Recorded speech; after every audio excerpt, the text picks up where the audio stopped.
Lalaki versus babae kapag nawala na ang pagmamahal. Alam mo ba kung bakit masakit kapag bigla na lang nagbago ang partner mo? Hindi dahil wala na siyang pagmamahal, kundi dahil hindi niya kayang umalis ng maayos. May ibang mga lalaki dyan na imbis na magsabi ng totoo, sasaktan ka muna niyan sa pananalita, sa pag-uugali, sa paraan ng pakikitungo niya sa'yo.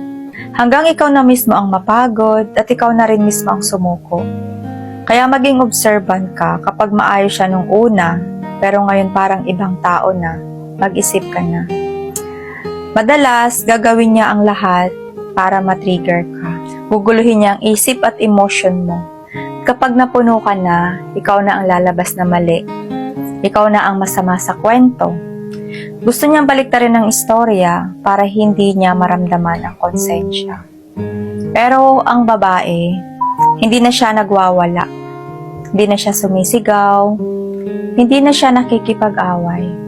Tahimik na lang siya at kalmado.